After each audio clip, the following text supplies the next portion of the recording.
नमस्कार दोस्तों, दिन भर की सभी बड़ी खबरें आप लोगों के लिए लेकर के आए हैं, जहां पर एक एक करके सभी मुख्य समाचार आप तक आगे से वीडियो में पहुंचाएंगे। खबरों की तरफ बढ़ने से पहले आप लोगों से एक छोटी सी रिक्वेस्ट है कि अगर आप लोग हमारे YouTube चैनल पर नए हैं तो चैनल को अभी सब्सक्राइब कीजिएगा और पास में ही बने घंटी के आइकन को जरूर ही दबाइएगा। और अगर आप लोगों को आगे ये वीडियो पसंद आए तो एक प्यार भरा लाइक वीडियो को जरूर ही कीजिएगा। दोस्तों, पहली और बड़ी खबर आप लोगों को बताते चलें। खबर आ रही है यूपी से, जहां पर यूपी के गोंडा में चंडीगढ़ से डिब्रूगढ़ जा रही ट्रेन के डिब्बे पटरी से उतरे हैं। कई लोगों की मौत की खबर आ रही है और कई लोग यहां पर घायल बताए जा रहे हैं। देख सकते हैं कि एक के बाद एक यहां पर ट्रेन हादसे देश के अंदर देखने को मिल रहे हैं, लेकिन फिर भी कोई भी नेता या मंत्री जिम्मेदारी लेने को तैयार नहीं है। रेल मंत्री तो दूर दूर तक जिम्मेदारी से बचते हुए नजर आ रहे हैं और वहीं वे रील बनाने में ही व्यस्त रहते हैं ज्यादातर टाइम। और देख सकते हैं कि लगातार ऐसी खबरें सामने निकल के आ रही हैं जो कि काफी चिंता का विषय हो जाती हैं। आम जनता सवारी करती है रेल से और ऐसी घटनाएं लगातार देश के अंदर देखने को मिल ही रही हैं। और अब यहां पर किसी न किसी मंत्री को जिम्मेदारी लेनी ही पड़ेगी, रेल मंत्री को इसकी जिम्मेदारी लेनी ही पड़ेगी।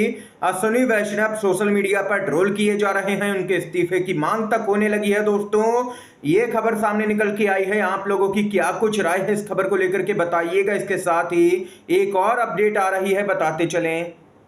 जेडीयू ने विरोध करना शुरू कर दिया है। जी हां दोस्तों, खबर आ रही है, बताते चलें कि जेडीयू ने बीजेपी सरकार के फैसले का जमकर के विरोध किया है और साफ शब्दों में चेतावनी भी दे दी गई है जेडीयू की तरफ से।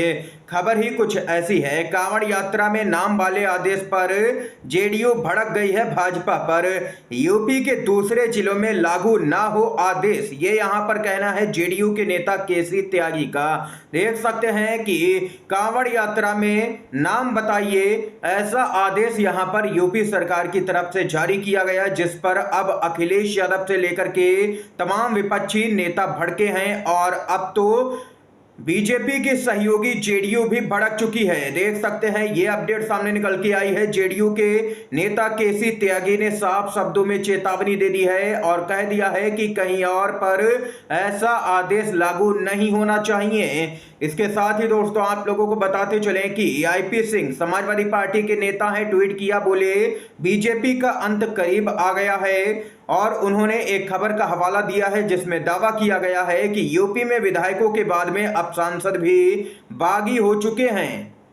दरअसल दोस्तों आप लोगों को बताते चलें, योगी आदित्यनाथ का गुट हो या फिर केशव प्रसाद मौर्य का गुट, दोनों ही गुट यहां पर अपने अपने शक्ति प्रदर्शन यहां पर कर रहे हैं। और इस बीच आप लोगों को बताते चलें कि लखनऊ के यहां पर कार्यालय पर जो सांसद हैं जगदम्बिका पाल, वे केशव प्रसाद मौर्य से मिलने पहुंचे हैं। यानी कि अब बात विधायकों तक ही सीमित नहीं रह गई है, अब यहां पर बात सांसदों तक भी पहुंच गई है। यानी कि कौन सा सांसद किसके समर्थन में खड़ा है, इस बात का भी अब यहां पर जिक्र होने लगा है। दोस्तों देख सकते हैं कि ये खबर आई है, अखिलेश यादव ने केशव प्रसाद मौर्य को यहां पर इशारों ही इशारों में ऑफर दिया और कहा कि मानसून ऑफर है, 100 लाओ सरकार बनाओ का। सीधे तौर पर इसे केशव प्रसाद मौर्य के साथ में ही जोड़ करके देखा जा रहा है, लेकिन केशव प्रसाद मौर्य के साथ में 100 विधायक तो छोड़िए 50 विधायकों का आंकड़ा भी नहीं है। और यही हाल यहां पर योगी आदित्यनाथ का भी है, उनके भी समर्थन में ज्यादातर विधायक नहीं है।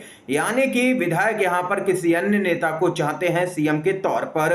आप लोगों को यहां पर दोस्तों बताते चले कि सारी कवायद इस बात की है कि यूपी में हार का ठीकरा योगी पर ही फोड़ा जाए, जबकि सच्चाई तो यह है कि पूरा चुनाव मोदी के नाम पर ही लड़ा गया।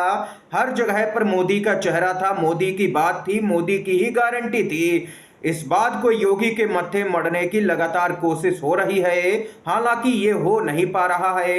ये यहां पर दोस्तों देख सकते हैं कि खबर सामने निकल के आई है, लगातार यहां पर योगी को ही जिम्मेदार ठहराने की कोशिश की जा रही है भाजपा की तरफ से, लेकिन इसमें सफल नहीं हो पा रही है बीजेपी। पूरा चुनाव नरेंद्र मोदी के नाम पर लड़ा गया, उनकी गारंटी के नाम पर लड़ा गया। अगर वहां पर बीजेपी को प्रचंड बहुमत मिलता तब यहां पर पूरा श्रेय नरेंद्र मोदी ले जाते, लेकिन जबकि करारी हार हुई है भाजपा की यूपी के अंदर और अब उसकी जिम्मेदारी नरेंद्र मोदी लेने के लिए तैयार ही नहीं है। आप लोग दोस्तों अपनी महत्वपूर्ण राय जरूर ही बताइएगा खबर को लेकर के। इसके साथ ही चौंकाने वाली खबर आ रही है सुप्रीम कोर्ट से। सीजीआई का डंडा चलना शुरू हो चुका है। सीजीआई का एक और महत्वपूर्ण सवाल, एनटीए अस्तित्व में आखिर कब आया? ताबड़तोड़ तरीके से सीजीआई की तरफ से सवाल पूछे गए, जिसके बाद में केंद्र सरकार से लेकर के यहां पर एनटीए की बोलती बंद हो गई। सीजीआई ने पूछा कि नीट एग्जाम के लिए स्टूडेंट को कितना पैसा देना पड़ता है।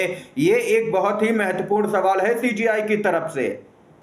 दोस्तों आगे आप लोगों को बताते चले कि सीजीआई की तरफ से यहां पर डेडलाइन भी दे दी गई है सीधे तौर पर यहां पर, और कह दिया गया है अपने आदेश में नीट एग्जाम को लेकर के सुप्रीम कोर्ट का बड़ा आदेश, नीट परीक्षा का पूरा रिजल्ट ऑनलाइन डाला जाए, उसके लिए समय सीमा भी तय कर दी गई है।